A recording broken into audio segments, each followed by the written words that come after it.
নারায়ণগঞ্জের সাইনবোর্ড এলাকায় কোটা আন্দোলনের খবর সংগ্রহ করতে গিয়ে মারধরের শিকার হয়েছেন ৩ নারী সাংবাদিক। এদের মধ্যে একজন যৌন নিপীড়নের শিকার হয়েছেন বলে অভিযোগ করেছেন। তার অভিযোগ, শনিবার বিকেলে বিএনপি নেতা মামুন মাহমুদ ইকবাল ও রিয়াদ চৌধুরীর লোকেরা তাদের নির্যাতন করেছে। বুলবুল আহমেদ সোহেলের তথ্য ছবিতে প্রতিবেদন। নিজের বাঁচানোর চেষ্টা করছি আমরা গালে আগুন লাগাই দিছে, গ্যাস লাইট বাড়ি করে পকেটে গ্যাসটা দিয়ে পরে গালে আগুন ধরে রাখছে। তাও আমি গাল পুড়ে গেছে, তো আমি প্যান্ট শাড়ি নাই।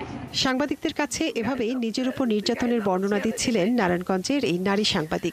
হাজারে হাজারে লোক, আমি কয়টা চেহারা দেখবো, কারে চিনবো কোন।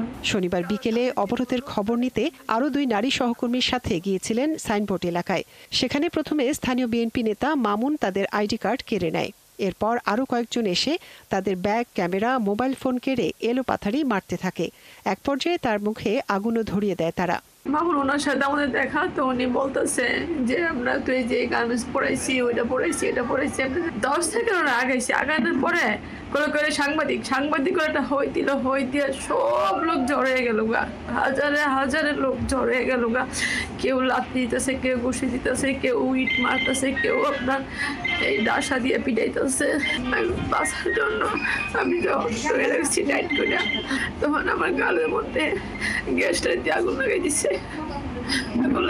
পরে অনেকক্ষণ দস্তাদস্তি করছে আমাদের নিয়ে। এই ঘটনা দেখতে পেয়ে র্যাবের একটি হেলিকপ্টার এ সময় ওপর থেকে সাউন্ড গ্রেনেড ছুটতে থাকে। তাতেই দুর্বৃত্তরা পিছু হটে। চিনছি, ওরা হইতেছে মামুন মাহমুদের লোক, ইকবালের লোক, রিয়াদ চৌধুরীর লোক।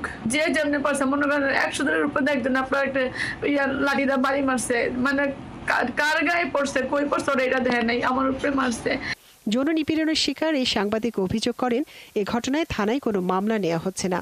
তবে পুলিশ সুপার জানিয়েছেন, কেউ মামলা নিয়ে এলে তিনি ব্যবস্থা নেবেন।